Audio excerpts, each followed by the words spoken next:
Olá, tudo bem? Professor Marcos aqui, e hoje nós vamos aprender como fazer entrada de material almoxarifado passo a passo. Fique no vídeo até o final.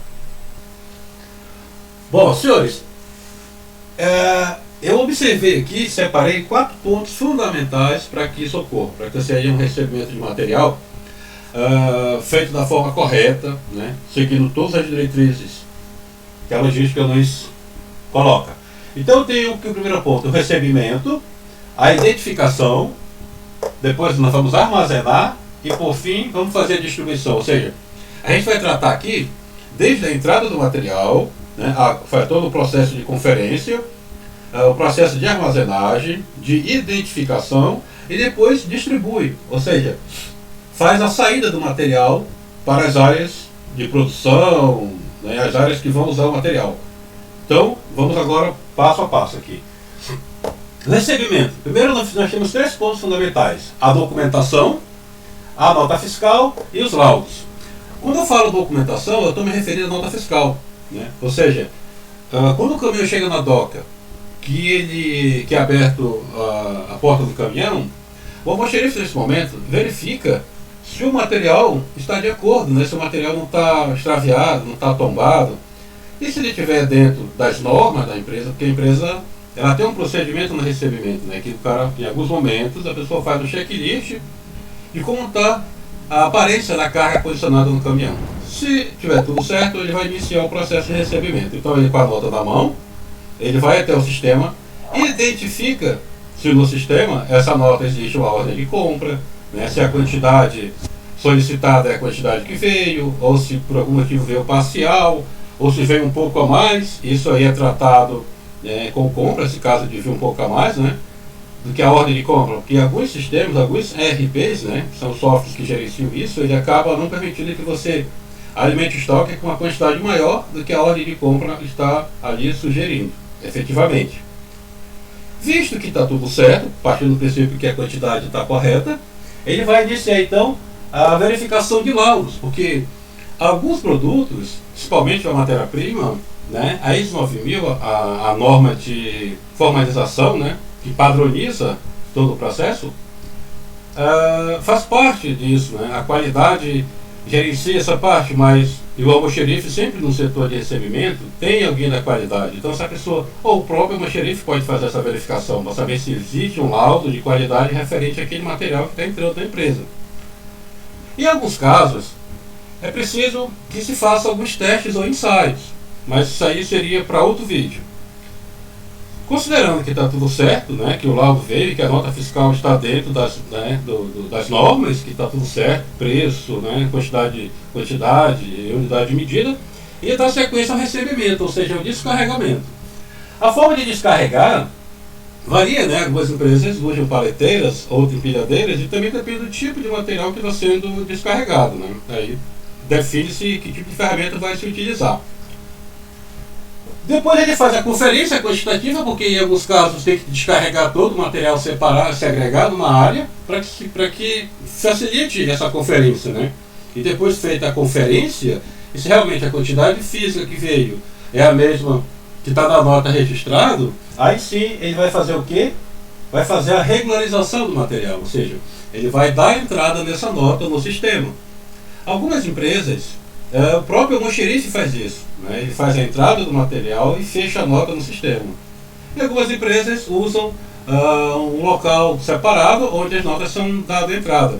Até porque, quando se faz esse caso, várias coisas, principalmente, né, ele vai alimentar o sistema dizendo que a quantidade do produto, conforme está na nota, o produto A chegou na quantidade correta, e vai também gerar etiquetas de identificação, ou seja, que cada produto desse ele vem com, né, sua característica, sua especificação técnica, mas para o sistema da empresa que está recebendo, ele tem um código. E desse código é que vai alimentar o sistema, né, e vai alimentar também, vai gerar as etiquetas para que identifique esse material.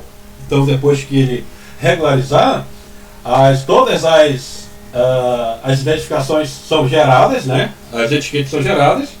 E o passo seguinte é identificar, é realmente fazer essa identificação, né?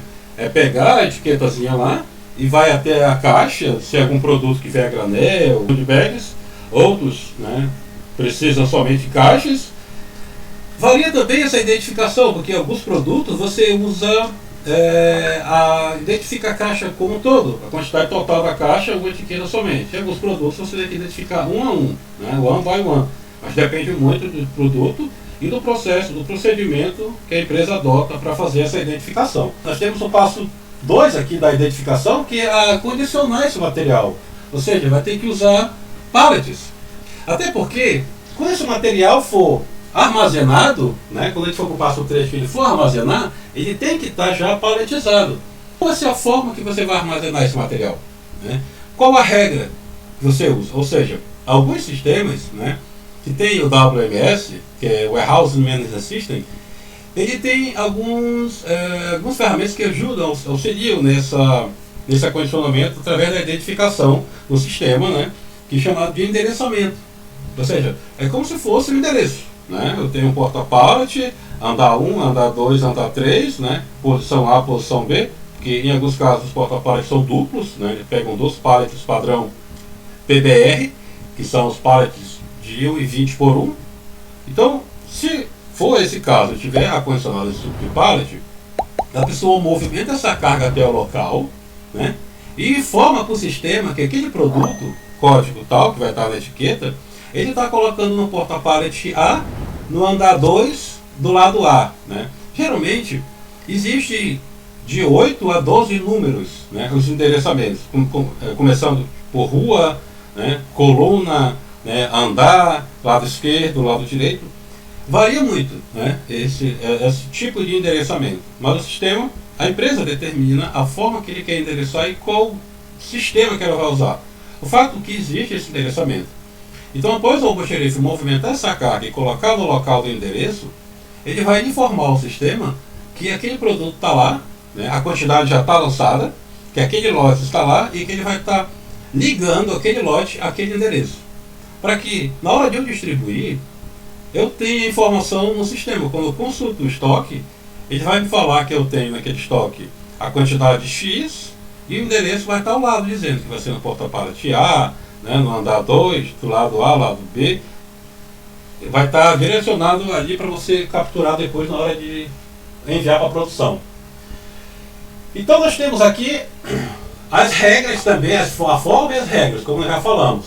Em seguida, nós temos a distribuição. E na distribuição, nós temos 3 formas de distribuir esse material para a produção.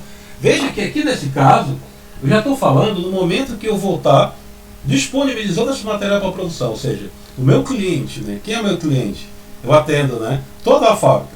Eu recebo esse material, identifico, armazeno. E nesse caso, no quarto momento do processo, eu tenho 3 formas de que eu vou disponibilizar esse material para a produção. E como é que eu faço isso? A primeira forma, bem mais comum, é a requisição. Geralmente, ela é usada, né, para produtos indiretos, né? Ou seja, são aqueles produtos que não agregam valor direto ao produto. Ou seja, pode ser ferramentas, material de escritório. Aqui eu me refiro não só à produção, tá? A parte administrativa da empresa também faz a requisição de produtos, tá? Caneta, lápis, né, insumos de escritório. Porém, quando é a produção, geralmente acontece isso, né? Eles geram ordem de produção, ou seja, o PCP faz um planejamento dizendo que aquela ordem de produção A vai usar o produto A, B, C e D. E aí, nesse momento, a equipe do almoxerifado na ponta, né, saída, né, ou seja, out ali na saída, o que ele vai fazer? Ele vai pegar essa ordem de produção, vai identificar quais são os produtos que estão relacionados ali, vai fazer a separação desses produtos e vai montar um kit e enviar para a produção. Então essa é uma forma. E no momento que ele baixa nessa ordem de produção, essa ordem de produção ela tem uma numeração.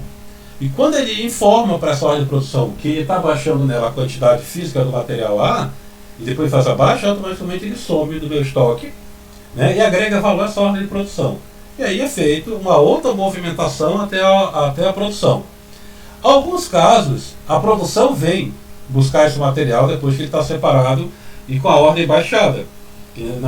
Que dentro do processo de produção, alguns modelos que eles chamam de alimentadores de produção, né? Ou seja, a pessoa vai até o almoxerifado e busca esse material e distribui na produção para determinadas máquinas, dependendo do tipo de processo que está acontecendo, o tipo de produto que está sendo produzido. Existe um terceiro ponto, uma terceira forma de eu distribuir, que é o sistema Kanban. Nesse sistema, né, usado para disponibilizar o produto, né, no momento que a pessoa quer, no exato momento, seguindo o sistema just in time. Ou seja, eu disponibilizo o produto no local certo, na hora certa, na quantidade certa. Nesse sistema, o almoxerifado, né, a parte que vai distribuir, segue um sistema que é adotado pela empresa, que ele pode dizer: eu vou determinar uma quantidade mínima em cada máquina para que você abasteça esse produto para mim em cada máquina, né? Eu vou utilizando conforme a minha necessidade. Ou seja, quando eu separo esses materiais usando o sistema Kanban, eu faço a baixa de requisição e de consumo, né? Faço uma requisição diferente dessa aqui, que o requisitante vai até o almoxerifado e leva o material. Nesse caso, existem pontos na fábrica, que nós chamamos de pontos Kanbans, né? Pode ser prateleiras com vários insumos, pode ser matéria-prima também. Quando eu faço a baixa do produto, eu levo o movimento desse produto até a prateleira na produção, eu faço a baixa de consumo. Só que lá, nesse sistema Kanban, existe uma quantidade mínima e uma quantidade máxima. Então o almoxerife, em algum momento, faz uma rota ali, verifica quais são os materiais que baixaram da quantidade pré-determinada pelo sistema. Aí eu tenho o produto A, o máximo dele é 3 e o mínimo é 1. Então, sempre que esse produto atingir a quantidade de 1, eu vou lá e reponho 2. Né? Então eu nunca deixo ele passar de 4 ou ficar menos que 1, ou ficar zerado.